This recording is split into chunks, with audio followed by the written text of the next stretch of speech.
શ્યામકુમારના નમસ્કાર। ભારતના ઇતિહાસમાં રાજા મહારાજાઓ દ્વારા બનાવવામાં આવેલા કિલ્લાઓ માત્ર ભવ્યતાનું પ્રતીક નથી, પરંતુ તે સ્થાપત્ય કળા, વિજ્ઞાન અને અદ્ભુત ઇજનેરી કૌશલ્યનો ઉત્કૃષ્ટ નમૂનો છે। સેંકડો વર્ષો વીતી જવા છતાં, આકરા હવામાનના મારો અને દુશ્મનોના ભીષણ આક્રમણો સહન કર્યા પછી પણ આ કિલ્લાઓ આજે પણ અડીખમ ઊભા છે।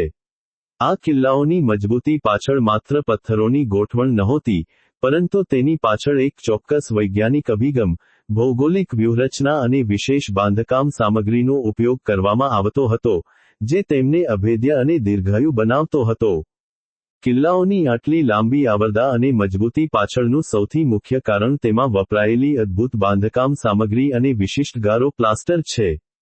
તે સમયમાં આજના આધુનિક સિમેન્ટની શોધ થઈ નહોતી, છતાં પણ જે મિશ્રણ તૈયાર કરવામાં આવતું તે સિમેન્ટ કરતાં પણ વધુ ટકાઉ સાબિત થતું। પથ્થરોને એકબીજા સાથે મજબૂતાઈથી જોડવા માટે ચૂનો, રેતી અને ગોળના પાણીનું ખાસ મિશ્રણ તૈયાર કરાતું હતું। આ ઉપરાંત, આ ગારાને વધુ લવચીક અને અભેદ્ય બનાવવા માટે તેમાં અડદની દાળ, મેથી, શણના રેસા, ગુગળ અને કાથા જેવી કુદરતી સામગ્રીઓ ઉમેરવામાં આવતી હતી। આ દેશી અને આયુર્વેદિક કહી શકાય તેવા મિશ્રણને કારણે પથ્થરો વચ્ચેનું જોડાણ એટલું ચુસ્ત બની જતું કે તેમાં હવા કે પાણી પણ પ્રવેશી શકતા નહોતા। સમય જતાં આ મિશ્રણ પથ્થર જેવું જ કઠણ થઈ જતું અને તેના પર વાતાવરણના ભેજ કે વરસાદની નકારાત્મક અસર થવાને બદલે તેની મજબૂતી ઓર વધી જતી હતી। બાંધકામ સામગ્રી ઉપરાંત, કિલ્લાના નિર્માણ માટે જે પથ્થરો પસંદ કરવામાં આવતા તે પણ ખૂબ જ ઉચ્ચ ગુણવત્તાના અને સ્થાનિક ભૌગોલિક પરિસ્થિતિને અનુકૂળ હોય તેવા રહેતા। સામાન્ય રીતે ગ્રેનાઇટ, સેન્ડસ્ટોન, રેતાળ પથ્થર અથવા કાળા પથ્થરોનો ઉપયોગ કરવામાં આવતો હતો। આ પથ્થરોને કિલ્લા સુધી પહોંચાડવા અને તેને ચોક્કસ આકાર આપવા માટે હજારો કારીગરો રાત દિવસ મહેનત કરતા। ઘણા કિલ્લાઓમાં ઇન્ટરલોકિંગ સિસ્ટમ નો ઉપયોગ થતો હતો, જેમાં પથ્થરોને એવી રીતે કાપવામાં આવતા કે તે એકબીજામાં ખાંચાની જેમ બરાબર ફિટ થઈ જાય। આ પદ્ધતિમાં ગારા વગર પણ પથ્થરો પોતાની જગ્યાએથી સહેજ પણ હલી શકતા નહીં, જેના કારણે ભૂકંપ જેવા કુદરતી આપત્તિના સમયે પણ કિલ્લાની દિવાલો સુરક્ષિત રહેતી હતી। કિલ્લાઓની મજબૂતી પાછળ તેમની ભૌગોલિક સ્થિતિ અને આર્કિટેક્ચરલ ડિઝાઇન પણ એટલી જ જવાબદાર છે। મોટાભાગના કિલ્લાઓ ઊંચા પહાડો, ખડકાળ ટેકરીઓ અથવા નદી કિનારે બનાવવામાં આવતા હતા। રાજસ્થાનના ચિત્તોડગઢ કે કુંભલગઢના કિલ્લા અને મહારાષ્ટ્રના પહાડી કિલ્લાઓ આનું ઉત્તમ ઉદાહરણ છે। પહાડની ટોચ પર કિલ્લો હોવાને કારણે દુશ્મનો માટે ત્યાં પહોંચવું જ અત્યંત મુશ્કેલ બની જતું। કિલ્લાની દિવાલો સીધી રાખવાને બદલે સહેજ અંદરની તરફ નમેલી અને પાયામાંથી ખૂબ જ પહોળી રાખવામાં આવતી હતી। આ વૈજ્ઞાનિક ડિઝાઇનની મદદથી દિવાલો પર ગુરુત્વાકર્ષણ બળનું સંતુલન જળવાઈ રહેતું અને કિલ્લાના પાયા પર અતિશય દબાણ આવતું નહોતું।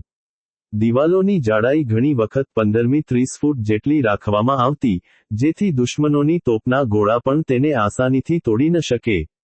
સુરક્ષા અને લાકડાના કે લોખંડના દરવાજાઓની મજબૂતી પણ કિલ્લાના આયુષ્યમાં મહત્વનો ભાગ ભજવતી।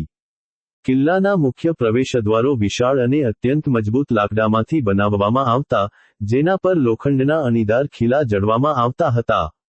આ ખીલા એટલા માટે લગાવવામાં આવતા જેથી દુશ્મનો પોતાના હાથીઓ દ્વારા દરવાજો તોડવાનો પ્રયત્ન કરે તો હાથીઓ ઘાયલ થઈ જાય અને દરવાજો અડીખમ રહે। વળી, પ્રવેશદ્વારો સીધા રાખવાને બદલે વાંકાચૂકા રસ્તાઓ પર બનાવવામાં આવતા, જેથી દુશ્મન સેના કે તેમના હાથીઓ સીધી ઝડપ સાથે દરવાજા પર પ્રહાર ન કરી શકે। કિલ્લાની આસપાસ ઊંડી ખાઈઓ ખોદવામાં આવતી અને તેમાં પાણી ભરીને મગરમચ્છો છોડવામાં આવતા, જે કિલ્લાની દિવાલો સુધી પહોંચવાના તમામ રસ્તાઓ બંધ કરી દેતા હતા। આ ઉપરાંત, કિલ્લાઓની આંતરિક વ્યવસ્થા પણ લાંબા સમય સુધી ટકી રહેવા માટે સક્ષમ બનાવવામાં આવતી હતી। કિલ્લાની અંદર જ વિશાળ અનાજના કોઠારો અને વરસાદી પાણીના સંગ્રહ માટે ટાંકા, વોટર હાર્વેસ્ટિંગ સિસ્ટમ બનાવવામાં આવતા। જો દુશ્મન સેના મહિનાઓ સુધી કિલ્લાને ઘેરીને બેસી રહે, તો પણ કિલ્લાની અંદર રહેતા લોકોને પાણી અને ખોરાકની અછત ન સર્જાય તેવી અદ્ભુત વ્યવસ્થા અંદર જ ઉપલબ્ધ હોતી। પાણીના નિકાલ માટેની ગટર વ્યવસ્થા પણ એટલી સુદૃઢ હતી કે કિલ્લાની અંદર ક્યાંય પાણી ભરાઈ ન રહે અને દિવાલો નબળી ન પડે। સંક્ષિપ્તમાં કહીએ તો, રાજા મહારાજાઓના કિલ્લાઓની અદ્ભુત મજબૂતી એ કોઈ ચમત્કાર નથી, પરંતુ ભારતીય શિલ્પીઓ, કારીગરો અને ઇજનેરોના જ્ઞાન, દીર્ઘદ્રષ્ટિ અને ભૌગોલિક કોઠાસૂઝનું પરિણામ છે. કુદરતી સામગ્રીઓનો શ્રેષ્ઠ ઉપયોગ, અજોડ સ્થાપત્ય શૈલી અને સુરક્ષાની આધુનિક વ્યૂહરચનાના સમન્વયને કારણે જ આ કિલ્લાઓ સદીઓ પછી પણ ભારતીય ગૌરવ અને વીરતાની કહાનીઓ સમેટીને ગર્વભેર ઊભા છે.